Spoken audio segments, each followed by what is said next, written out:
মোহিনী দেবীর বৌমা প্রিয়াঙ্কা এবং ছেলে জয় দুজনের উপরে দায়িত্ব দেওয়া হয় তারা যেন মোহিনী দেবীর মেয়ে পাপিয়ার জন্য একটি ভালো পাত্র খুঁজে বার করে। এ কথা শোনার পর প্রিয়াঙ্কা বলে, মা, আমার মাসির বাড়ির পাশে একজনদের বাড়ি, তারা অনেকবার মাসিকে বলেছিল একটা ভালো পাত্রী দেখার জন্য। আপনারা যদি রাজি থাকেন তাহলে তাদেরকে আমি একবার আসতে বলে দিচ্ছি। এ কি কথা বৌদি, তুমি যেন ঘটক হয়ে গেছো। মা পাত্রের কথা বলার সঙ্গে সঙ্গে তুমি যোগাযোগ নিয়ে এসেছো। আরে বাবা, 5G'র যুগে না এখন সব কাজ দ্রুত হয়। কিন্তু বৌমা, তোমাকে তখন থেকে যে চা করতে বলছি সেই কাজটা তো কই দ্রুত করছো না, তো দাঁড়িয়ে দাঁড়িয়ে গল্প করেই যাচ্ছ। এই কথাতে আমার একটু হাসি পায়নি। আপনি শুধু না সুযোগ খোঁজেন কিভাবে আমাকে অপমান করবেন। আর তুমি তো সুযোগ খোঁজোই কিভাবে কাজে ফাঁকি দেবে। আরে তোমাদের শাশুড়ি বৌমার ডামা শেষ হয়ে গেলে আমাকে বলো, আমি সত্যিকারের ছেলেপক্ষকে আসতে বলবো। তো আমি কখন বললাম যে ওদের আসতে বারণ কর? ছেলের পরিবার ভালো হলে কেন আসবে না? অবশ্যই আসবে। বৌমা, তুমি আজকে ওদেরকে আসতে বলে দাও। ওরা আজকে কি করে আসবে মা? বুদ্ধি খাটানোর বেলায় তোমার 5G স্পিড কি হয় বৌমা? আমি বললাম যে ওদেরকে আজকে বলে দাও। আজকেই যে আসতে হবে এরকম কথা তো বলিনি। সত্যি স্পিডটা একটু কমে গেছে মনে হয়। ঠিক আছে, আমি ওদেরকে বলে দেব। প্রিয়াঙ্কা পাত্রপক্ষকে আসার কথা বলে এবং 3 দিন পর পাত্রপক্ষ পাপিয়াকে দেখতে তাদের বাড়িতে আসে। পাত্রপক্ষ একান্নবর্তী পরিবার ছিল আর পাপিয়াকে দেখতে প্রায় 8 থেকে 10 জন এসেছিল। এতজনকে একসঙ্গে আসতে দেখে পাপিয়া মনে মনে বলে, আরে বাবা, এ যে পুরো রাবণ গোষ্ঠী। একটা পরিবারে কি এত মানুষ থাকতে পারে? এদেরকে তো দেখে মনে হচ্ছে এগুলো শুধু ট্রেলার। এরকম আরো অনেক পিকচার এখন ওদের বাড়িতেই রয়েছে। পাপিয়াকে চিন্তিত দেখে পাত্রের মা মঙ্গলা দেবী বলেন, কি ব্যাপার, তুমি এত চিন্তা করছো কেন? আমাদের সাথে ঠিক মতো কথা বলছো না যে?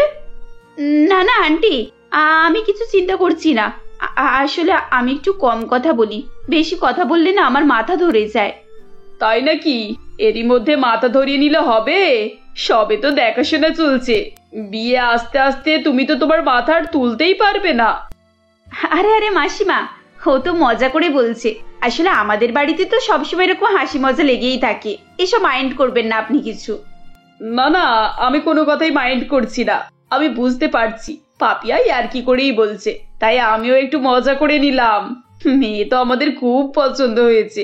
আপনারা যদি বলেন তাহলে বিয়ের কথা এগোতে পারা যায়। হ্যাঁ হ্যাঁ, অবশ্যই। আমরা 1-2 সপ্তাহের মধ্যেই আপনাদের বাড়িতে যাব। সবকিছু পছন্দ হয়ে গেলে ওখানে বিয়ের কথা ফাইনাল হবে।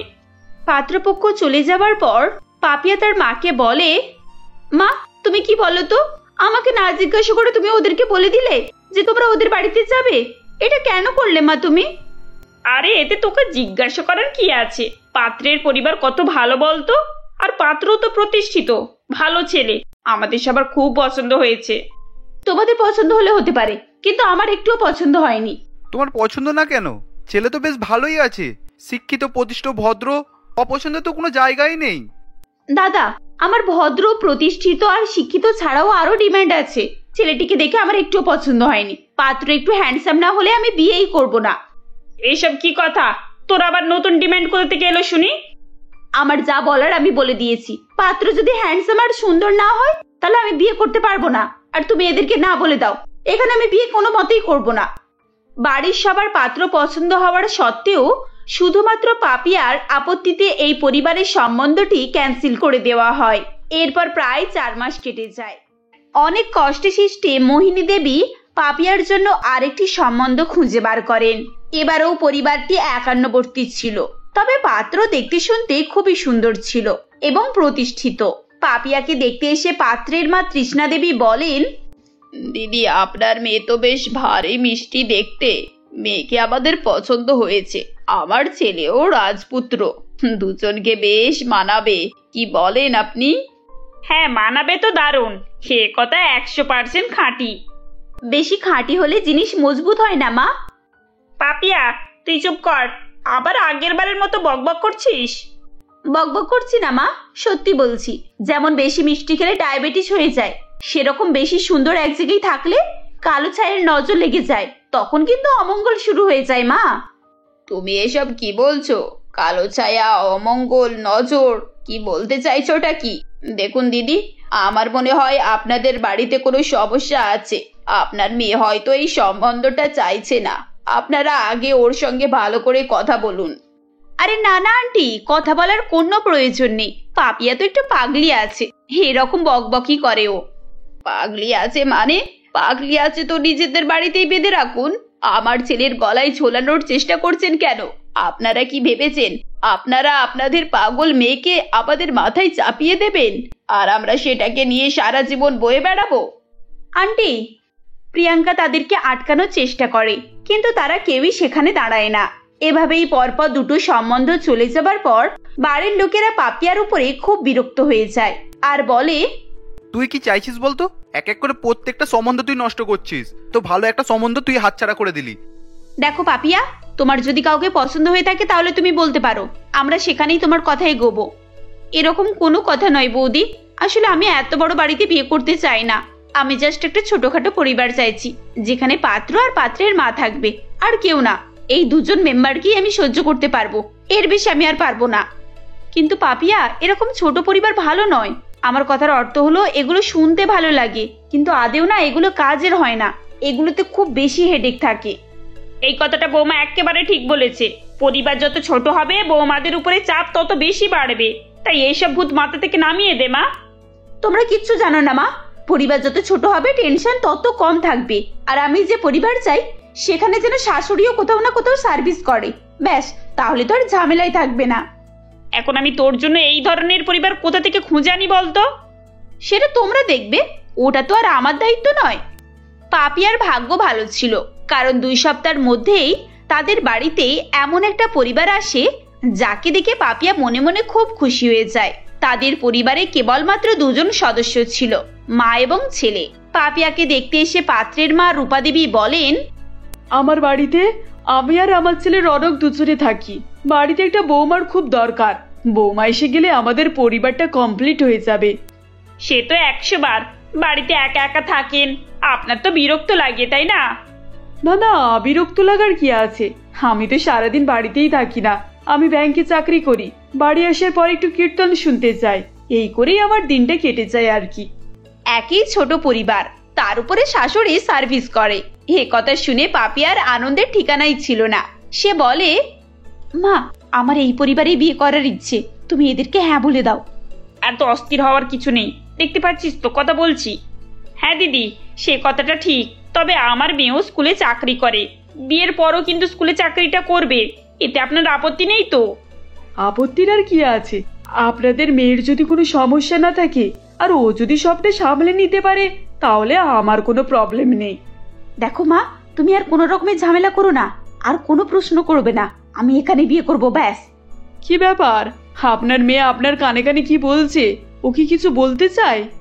হ্যাঁ, আসলে দিদি আমার মেয়ে ওরকম একটু পাগল, যা মনে আসে তাই বকে যায়। এটা পাগলামো নয় দিদি, এটা তো সরলতা। সব মানুষেরই উচিত যা মুখে আসে তাই বলার, তবেই তো সবকিছুটা সহজ হয়ে যায়। রূপাদেবীর কথা শুনে পাপিয়া একেবারে গলে জল হয়ে যায়। সে এক পায়ে বিয়ে করতে রাজি হয়ে থাকে। পাপিয়ার পছন্দের উপরে কেউ কিছুই বলতে পারে না, এবং খুব শীঘ্রই পাপিয়া এবং রনকের বিয়ে হয়ে যায়। বিয়ের পর তাদের দিনগুলো বেশ আনন্দ মজা করেই কাটছিল। তবে এই আনন্দ বেশি দিন স্থায়ী থাকেনি। 3 জনের অফিস খুলে যাওয়ার পর থেকেই 3 জন খুব ব্যস্ত হয়ে যায়। পাপিয়া সকালবেলা উঠে শাশুড়ি এবং স্বামীর জন্য টিফিন করে দিত এবং নিজেও টিফিন তৈরি করত। এরপর সবাই অফিস চলে যাবার পর আবার বাড়ি ফিরে এসে সবার জন্য রান্না বান্না করা সব পাপিয়াকে একাকেই করতে হচ্ছিল। একদিন সে তার স্বামী রনককে বলে, উফ, সারাদিন এত পরিশ্রম না আমার আর ভালো লাগছে না। সেই সকাল থেকে উঠি আর ঘুমাতে ঘুমাতে রাত হয়ে যায়, ভালোভাবে কারোর সঙ্গে কথা বলাও হয় না। জীবনটা যেন না কেমন একঘেয়েমি হয়ে যাচ্ছে। শোনো না, চলো না কালকে কোথাও থেকে একটু বেরিয়ে আসি। কালকে তো বুধবার, কালকে সকলের অফিসে কাজ আছে। অফিসের কামাই করে কোথায় বেড়াতে যাব? আমি অফিস কামাই করার কথা কখন বললাম তোমাকে? এমনিতেও তো বিয়ের সময় অনেক ছুটি হয়ে গেছে, এখন কারোরই অফিস কামাই করা যাবে না। আরে বাবা, আমি তো বলছিলাম অফিস থেকে আসার সময়। তুমি অফিস থেকে আসবে, আমিও স্কুল থেকে আসবো সন্ধ্যাবেলায়, আমরা তখনই বেরোবো। আচ্ছা ঠিক আছে, তুমি একবার মাকে বলে দাও। মা কি বলে দেখো, তারপর যা হবে। মাকে বলে দেখবো মানে? এই সামান্য কথাটা মাকে বলার কি আছে? মায়ের ডিসিশন নিয়ে তবে আমরা বেড়াতে যাব। দেখো, আমাদের বাড়িতে আমাদের মাই হেড। যা সিদ্ধান্ত নেওয়া সব মাই নেয়, সেটা ছোট হোক আর বড়। আচ্ছা ঠিক আছে, আমি কালকে মাকে জানিয়ে দেব। এবার হ্যাপি? পরের দিন পাপিয়া তার শাশুড়ির কাছে বেড়াতে যাওয়ার কথা জিজ্ঞাসা করতে চায়। তখন তিনি বলেন, বেড়াতে যাবে মানে? এরকম হুটহাট করে কেউ বেড়াতে যায়? এসব বাচ্চা মনে আমার একদম ভালো লাগে না বৌমা। ভেবে চিন্তে কাজ করবে, যাতে করে সময় অপচয় না হয়। মা আমরা কিছুক্ষণের জন্য তো বেড়াতে যাব, এতে সময় অপচয়ের কি আছে? তোমরা বেড়াতে চলে যাবে, তাহলে বাড়িতে থাকবে কে? আমি তো প্রত্যেক সন্ধ্যাবেলায় কীর্তন শুনতে যাই। বাড়িটা কি ফাঁকা রেখে চলে যাবে নাকি? এভাবেই রূপা দেবী পাপিয়াকে বেড়াতে যাওয়ার থেকে নিষেধ করেন। কয়েকদিন পর পাপিয়া তার বাপের বাড়িতে যাবে বলে প্ল্যান করে এবং অফিস থেকে রনককে ফোন লাগায়। শোনো না, আজকে স্কুল তাড়াতাড়ি ছুটি হয়ে গেছে, আমি একটু বাপের বাড়ি থেকে ঘুরে আসবো প্লিজ। আরে বাবা, তুমি তো বাবার বাড়ি যাবে, এটা তো প্লিজ বলার কি আছে? তুমি নিশ্চয়ই যেতে পারো। হ্যাঁ, তবে একটু মায়ের কাছ থেকে পারমিশন নিয়ে নিও। ব্যাস অমনি, এখন আবার তোমার মায়ের পারমিশন নিতে হবে আমাকে? তুমি জানো না তোমার মা কিভাবে কথা বলে? হয়তো না বলেই বসবে উনি। তোমার আরে পছন্দ বাবা, না কেন? তুমি না ছেলে তো বলেই বেশ ভূত হয়ে ভালোই যাচ্ছ। আছে, একবার তো শিক্ষিত, জিজ্ঞাসা প্রতিষ্ঠিত, করো, ভদ্র, তারপর না অপছন্দ ওসব তো কথা কোনো বলবে। জায়গাই নেই। রনক ফোন রেখে দেওয়ার পর পাপিয়া তার শাশুড়িকে ফোন লাগায় এবং বাপের বাড়ি যাওয়ার কথা বলে। সবকিছু শুনে রূপা দেবী বলেন, তুমি স্কুল থেকে তোমার বাপের বাড়ি চলে যাবে? তাহলে বাড়িতে কে থাকবে? তাছাড়া রাতে রান্নাবান্না হয়েছে, কাল সকালে আমার রনকের টিফিন রয়েছে, এসব কে করবে? মা রোজ তো আমিই সবকিছু করি, একটা দিন না হলে আপনিই করে নিন। তোমার বিয়ে হয়েছে মাত্র 6 মাস, এখনই এত অস্থির হয়ে যাচ্ছ যে? আমি 28 বছর এই সংসারে আছি, আমি কি করে সবকিছু করছি শুনি? তোমার যেখানে যাওয়ার ইচ্ছা তুমি যেতে পারো, কিন্তু তার আগে সংসারের সমস্ত কাজকর্ম সেরে তারপর যাবে। শাশুড়ির এরকম আচরণে পাপিয়া খুবই বিরক্ত হয় এবং সে তার মাকে ফোন করে। মেয়ের ফোন দেখে বলেন, কিরে মা, কেমন আছিস? কতদিন হয়ে গেল তুই আসিসনি, কবে আসবি মা এখানে? মা আমি ভালো আছি, তবে এখন যেতে পারবো না। কি হয়েছে রে মা, তুই এভাবে কান্নাকাটি করছিস কেন? সবকিছু ঠিক আছে তো? কিচ্ছু ঠিক নেই মা, তোমরা ঠিকই বলেছিলে, এরকম ছোট পরিবারে বিয়ে না করাই ভালো। পরিবার বড় না হলে সেই পরিবারে বৌমাদের খুব বেশি দায়িত্ব হয়, সবকিছু একাকেই করতে হয়, যখন তখন বাড়ি ছেড়ে বেরোনো যায় না। তুই মন খারাপ করিস না মা, যা হওয়ার তা তো হয়েই গেছে, এবার বাকিটা তোকে ঠান্ডা মাথায় সামলে নিতে হবে। আচ্ছা ঠিক আছে, তোর যখন সুবিধা হবে তুই তখনই দেখা করতে আসিস। পাপিয়া মন খারাপ করে বাড়ি ফিরে যায় এবং দেখে তার শাশুড়ি ও স্বামী বসে আছে। পাপিয়াকে দেখে তার শাশুড়ি তাকে ডাকেন এবং বলেন, এসো, তোমার সঙ্গে কিছু কথা আছে। আমরা দুজনে ঠিক করেছি কাল থেকে একটা কাজের লোক রাখবো, সে রান্না বান্না করে দেবে, বাড়ির দেখাশোনাও করবে, আর এখানেই থাকবে। কাজের লোক? কিন্তু কেন মা? আরে বাবা, কাজের লোক তো রাখতেই হবে, তোমার একার পক্ষে তো এত সব কিছু করা কত চাপ হয়ে যাচ্ছে বলো। আমি তো এই কদিন তোমার সঙ্গে একটু মজা করছিলাম, আমি দেখতে চাইছিলাম তুমি ব্যাপারটাকে কিভাবে নাও। আজ তুমি যদি রাগ করে এখান থেকে না এসে বাপের বাড়ি চলে যেতে, তাহলে হয়তো আমার একটু খারাপই লাগতো, কিন্তু তুমি ফিরে এসেছো, তার মানে তুমি এই পরিবারটাকে নিজের বলেই মনে করতে পেরেছো। তাহলে আমরা কেন তোমার কষ্টটা বুঝবো না বলো তো? শাশুড়ির কথা শুনে পাপিয়ার চোখে জল চলে আসে। পরের দিন থেকেই তাদের বাড়িতে একটি বিশ্বস্ত কাজের লোক রাখা হয়, যার ফলে পাপিয়ার কাজ অনেক কমে আসে। এরপর থেকে সে নিশ্চিন্তে শ্বশুর বাড়িতে থাকতো এবং যখন খুশি বাপের বাড়ি থেকে বেরিয়ে আসতে পারত। মালতী দেবীর 5 ছেলে, প্রবীর, সুবীর, অলোক, সুরজ এবং দেবু। তারা শহরে একটি বড় কোম্পানিতে চাকরি করত এবং তার একমাত্র মেয়ে লিলি কলেজে পড়াশোনা করে। তারা শহরে বসবাস করায় সকলে অত্যন্ত আধুনিক ছিল, বিশেষ করে লিলি ছিল খুবই আধুনিক। তার আবভাব, চালচলন সবকিছুই ছিল মডার্ন। একদিন তারা 5 ভাই মিলে মালতী দেবীকে বলে, মা, তোমার সঙ্গে একটা জরুরি আমার কথা ছিল। তুমি তো জানো আমার প্রমোশন হতে চলেছে, সেই জন্য তো আমাদের 5 ভাইকে শেওড়াফুলি গ্রামে যেতে হবে। সেখানে একটা নতুন প্রজেক্ট শুরু হচ্ছে। বাহ, এটা তো খুবই সুন্দর কথা।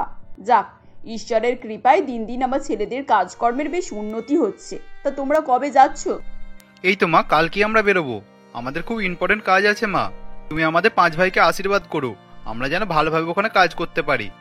হ্যাঁ রে বাবা, আমার সবসময় আশীর্বাদ তোদের সব ভাই বোনেদের উপরে আছে। মালতী দেবীর কথা শেষ হতে না হতেই লিলি বলে ওঠে, এ মা, হ্যাঁ রে দাদা, তোদের শেষে কিনা ওই শেওড়াফুলি গ্রামে কাজ পড়লো? আমি শুনেছি ওই শেওড়াফুলি গ্রামটা একদম আনকালচার, পাতি ভাষায় বলতে গেলে একেবারেই গাইয়া। ওখানকার মানুষজনদের বেশভূষা, চালচলন একেবারে ব্যাকডেটেড, জানিস? ওহ লিলি, তোর না সব জিনিসে ফুট কাটার স্বভাব হয়ে গেছে। বলি তোর দাদারা কি ওখানে বিয়ে করতে যাচ্ছে যে ওখানকার এই মানুষজন কেমন দেখে শুনে যেতে হবে? তোর দাদারা কাজের সূত্রে ওখানে যাচ্ছে, আর এটা ওদের একটা বড় প্রজেক্ট। এসব কথা বলে অযথা বাধা দিস না তো। আচ্ছা ঠিক আছে মা, আমরা এখন শুতে যাচ্ছি, কাল সকাল সকাল বেরোতে হবে। এই বলে যে যার ঘরে ঘুমাতে চলে যায়। পরের দিন তারা 5 ভাই সময় মতো শেওড়াফুলি গ্রামের জন্য রওনা দেয়। এরপর অনেকটা পথ অতিক্রম করে তারা ওই গ্রামে পৌঁছায়। তাদের বাড়ি থেকে শেওড়াফুলি গ্রামের দূরত্বটা অনেকটাই ছিল, সেজন্যই তারা সকলেই খুবই ক্লান্ত হয়ে গিয়েছিল। এরপর সেদিনটা বিশ্রাম নিয়ে তারা তাদের ফ্যাক্টরির উদ্দেশ্যে রওনা দেয়। কিন্তু তারা যে লজে উঠেছিল সেখান থেকে তাদের ফ্যাক্টরির দূরত্বটা অনেকটাই ছিল, সেখানে কোনো গাড়ি চলাচলের ব্যবস্থাও ছিল না, তাই তাদেরকে ফ্যাক্টরি পর্যন্ত হেঁটেই যেতে হয়। হ্যাঁ রে ভাই, আমরা কোন জমের দুনিয়ায় চলে এসেছি কে জানে, এখানে একটা গাড়ি পর্যন্ত নেই, হেঁটে হেঁটে পুরো ক্লান্ত হয়ে যেতে হচ্ছে। হ্যাঁ রে দাদা, আমার তো জল তৃষ্ণা পেয়ে গেল। এখানে তো আশেপাশে কোনো দোকানও দেখছি না যে একটা জলের বোতল কিনে খাবো। তৃষ্ণা তো আমারও পেয়েছে ভাই। ওই দেখ ভাই, ওখানে একটা জলের কল দেখা যাচ্ছে না, মেয়েরা ওখানে জলও নিচ্ছে। চল আমরা বরং ওখানে গিয়ে জল চাই। এরপর তারা 5 ভাই সেই কলটার কাছে যায়, যেখানে ওই গ্রামেরই মেয়েরা পাত্রে জল ভরছিল। সেখানে চন্দ্রিমা, রিমিতা, কাকুলি, রিয়া ও মিতালি নামের 5 বোন জল নিচ্ছিল। এরপর প্রবীর বলে, এই যে বলছিলাম কি, আমরা এই গ্রামের নতুন, আমরা 5 ভাই এই গ্রামে কাজের সূত্রে এসেছি। অনেকটা হাঁটার পরে আমাদের তৃষ্ণাও পেয়েছে, আমাদের একটু জল খাওয়াবে? হ্যাঁ আসুন না, অবশ্যই। আপনারা আমাদের গ্রামে নতুন, বলতে গেলে আমাদের গ্রামের অতিথি। আপনাদের সুবিধা অসুবিধা দেখা তো আমাদেরই কর্তব্য। চন্দ্রিমার কথা প্রবীরের খুব ভালো লাগে।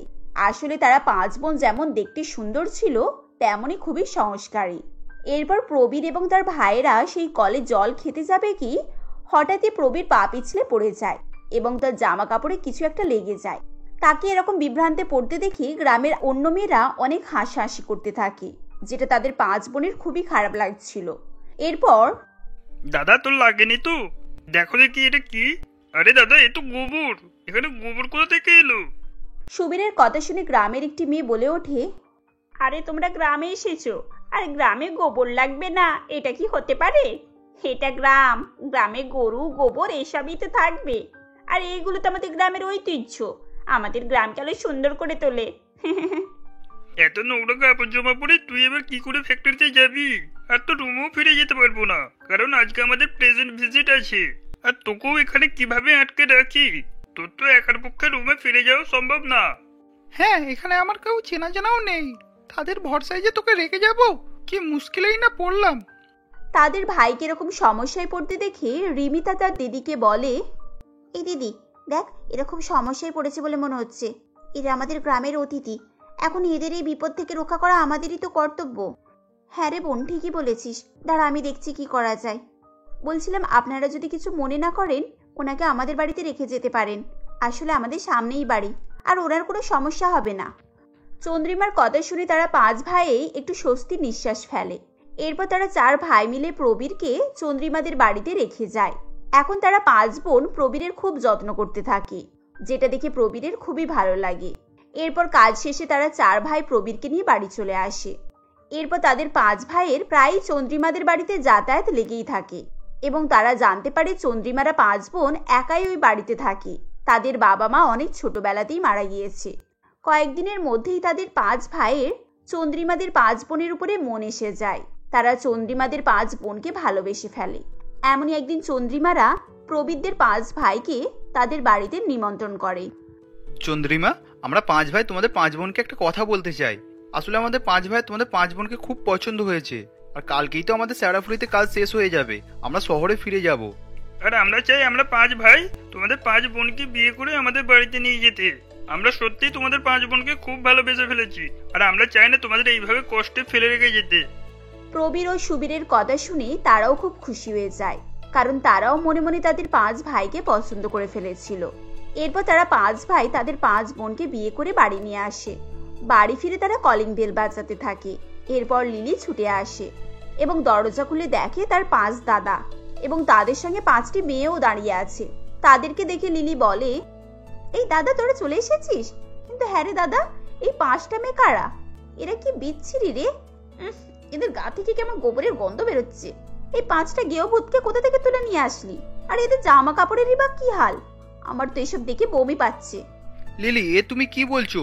তোমার মুখে যা আসছে তুমি তাই বলে যাচ্ছ। তুই জানিস এরা কারা? এরা তোর বৌদি হয়। আমরা এদেরকে বিয়ে করেছি। এখানে না দাঁড়িয়ে থেকে মাকে ডাক, মা বরণ করে ঘরে তুলবে। প্রবীরের কথা শুনে লিলি অবাক হয়ে যায়। সে নিজের কানকে বিশ্বাসই করতে পারছিল না। কিছুক্ষণ চুপ করে থেকে সে চিৎকার করে তার মাকে ডাকে, মা, ও মা, তাড়াতাড়ি এসো আর দেখে যাও তোমার গুণধর ছেলেরা কি কাণ্ড করে এসেছে। লিলির কথা শুনে মালতী দেবী সেখানে আসেন এবং বলেন, কি হলোটা কি বলতো? তুই এত চিৎকার করছিস কেন? আর কি এমন কাণ্ড করেছে ওরা? ঘরে ফিরতে না ফিরতেই ছেলেগুলোর সঙ্গে আরম্ভ করে দিলি। কোথাও ওদের একটু জল দিবি, বসতে দিবি তা নয়, আস্তে না আসতেই ঝগড়া শুরু করে দিল। আরে মা, ঝগড়া কি আর আমি এমনি করছি নাকি? একবার দেখো কি কাণ্ড করেছে। গ্রাম থেকেই 5 গাইয়া ভূতকে বিয়ে করে এনেছে। এবার নাও, তুমি তোমার নতুন বৌদিকে বরণ করে শোকেশে তুলে রাখো। কি যাতা বকছিস তুই? কই দেখি। এরপর মালতী দেবীর চোখ সেই 5 বোনের দিকে যায় এবং তিনি অবাক হয়ে জিজ্ঞাসা করেন, হ্যাঁ রে বাবা, এরা কারা? তাহলে কি সত্যি সত্যি তোরা 5 ভাইদেরকে বিয়ে করে নিয়ে এসছিস? তোদের কি মাথা খারাপ হয়ে গেছে? বলা নেই কওয়া নেই, কোথা থেকে এদেরকে তুলে নিয়ে আমার বাড়িতে নিয়ে চলে এলো। মা, তুমি আগে আমার কথা শোনো, শান্ত হও, তারপর বলবে। এরপর প্রবীর সমস্ত ঘটনা মালতী দেবীকে বলে এবং তার কাছে অনেক মিনতি করে। ছেলেদের এরকম বারবার মিনতি করতে দেখে মালতী দেবীরও আর কিছু করার থাকে না। তাই বাধ্য হয়ে তিনি তাদেরকে বাড়িতে প্রবেশ করান। পরের দিন সকালবেলা চন্দ্রিমা ভোরবেলা ঘুম থেকে উঠে যায় এবং বাড়ির সমস্ত কাজকর্ম করে নেয়। এরপর সে সকাল সকাল চা বানিয়ে লিলির ঘরে যায় এবং তাকে চা দেয়। এরপর, এই নাও লিলি, আমি তোমার জন্য চা করে নিয়ে এসেছি। সকাল সকাল চা খাও, তাহলে তোমার সারা দিনটা তোমার খুব ভালো যাবে। এই ভোরবেলা তুমি আমার জন্য চা করে এনেছো? বলি, তোমার কি কোনো কাণ্ডজ্ঞান নেই নাকি? আমি একটু আরাম করে ঘুমাচ্ছিলাম আর তোমার এখন আমাকে ঘুম থেকে তুলে চা খাওয়াতে মন গেল? এখন যাও এখান থেকে। এই বলে লিলি তাকে সেখান থেকে তাড়িয়ে দেয়। এভাবেই লিলি এবং মালতী দেবী তাদের 5 বোনকে সবসময় কথা শোনাতে থাকে। এর মাঝে একটি ঘটনা ঘটে যায়। হঠাৎ কোম্পানি বন্ধ হয়ে যাওয়ার কারণে মালতী দেবীর 5 ছেলের চাকরি চলে যায় এবং তারা খুব চিন্তায় পড়ে যায়, কারণ তাদের অনেক ধার দেনা ছিল। এ কথা শুনে মালতী দেবী ছেলেদের জন্য তার বাড়িটি বিক্রি করে দেন। এরপর তাদের থাকার জন্য কোনো জায়গা থাকে না। এমন পরিস্থিতিতে চন্দ্রিমা তাদেরকে বুঝিয়ে সুঝিয়ে গ্রামের বাড়িতে নিয়ে আসে। গ্রামে এসে লিলির খুবই অসুবিধা হচ্ছিল। সে তার মাকে বলে, মা, এই মাটির বাড়িতে আমাদের থাকতে হবে এখন?